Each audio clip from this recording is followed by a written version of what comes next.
गोलू कुमार और सुशील कुमार दोनों मेरी बच्चियों का पीछा करता है। घर पर भी आकर के गाली देता है, मेरे दरवाजे के सामने गंदा गंदा गाली देता है, किडनैप करने की धमकी देता है, जान से मारने की धमकी देता है।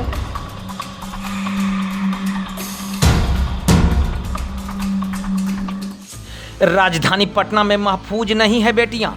पटना से इस वक्त की एक बड़ी खबर है, जहां एक मां अपनी बेटी की आबरू बचाने के लिए बेउर थाने की 4 दिनों से चक्कर लगा रही है, लेकिन पुलिस मौन है।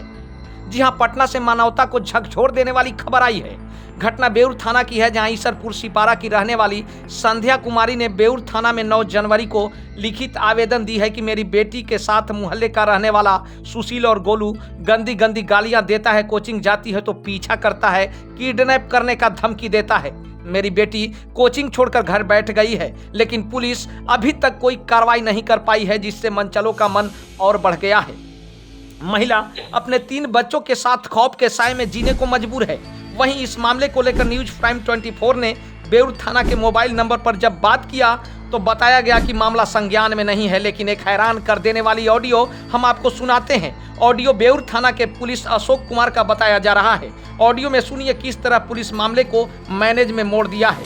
सोचने वाली बात तो यह है कि एक तरफ सरकार बेटी बचाओ बेटी पढ़ाओ के बड़े बड़े स्लोगन बनाकर प्रचार प्रसार कर रही है, वहीं दूसरी तरफ रक्षक भक्षक बनते दिख रहे हैं, जिससे सरकार की छवि धूमिल हो रहा है।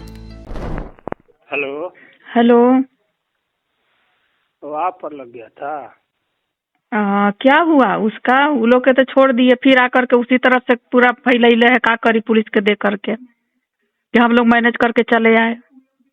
मैनेज करके चले हैं? हाँ, कि हम लोग मैनेज करके चले आए। ये दे करके क्या करी, लगा ली पैरवी। तो अब तो हम अभी डीएम साहब क्राइम से रिलेटेड ही VC ले रहे हैं, तो हम शाम में नहीं गए उनसे मिलने, लेकिन कल हम उनके आवास पर जाएंगे मिलने इस विषय पर। ठीक है, वो तो है। आप लिख के नहीं ना अथी किए हैं? क्या क्या नहीं किए हैं? लिख करके क्या के नहीं किए हैं? आप कंप्रोमाइज में पर थोड़े साइन किए हैं। तो हम कंप्रोमाइज करना था हमको कि हमको FIR करना था, हमको कंप्रोमाइज करना था। मतलब आपको कंप्रोमाइज नहीं ना कराया गया?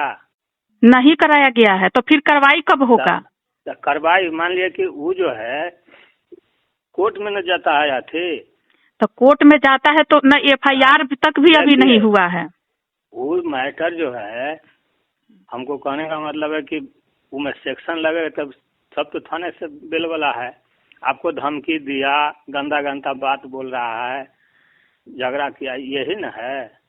आई जो बेटी के साथ छेड़खानी करता है, मेरे घर पे हमला बोला, ये बड़ी बात नहीं है। दिन भर हम घर में नहीं रहते हैं, कभी मेरे बच्ची सबके साथ कुछ भी हो सकता है।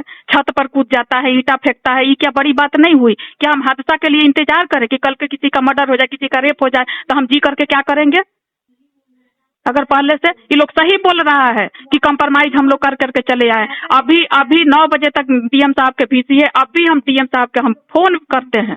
ऐसा नहीं है कि डीएम साहब उनके हम एम्प्लॉई हैं, वो नहीं सुनेंगे। अभी देखिए हम डीएम साहब को फोन 9 बजे के बाद हम फोन लगाते हैं। ठीक है, वो थाना पर। मेरा पड़ोसी गोलू कुमार और सुशील कुमार दोनों मेरी बच्चियों का पीछा करता है। घर पर भी आकर के गाली देता है, मेरे दरवाजे के सामने गंदा गंदा गाली देता है, किडनैप करने के धमकी देता है, जान से मारने के धमकी देता है, जिसको लेकर के उसके परिजनों के साथ मेरा झगड़ा हुआ। झगड़ा इतना बढ़ गया कि मैंने 112 डायल कर पटना पुलिस को बुलाया। पुलिस आई और समझा बुझा करके चली गई।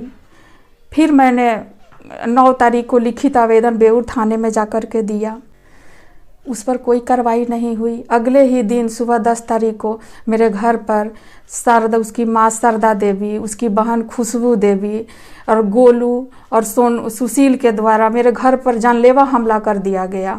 उस दिन से अभी तक मैं थाने की चक्कर लगा रही हूँ, लेकिन अभी तक पुलिस द्वारा कोई कार्रवाई नहीं की गई, जिसकी वीडियो क्लिप और CCTV फुटेज भी मेरे पास है।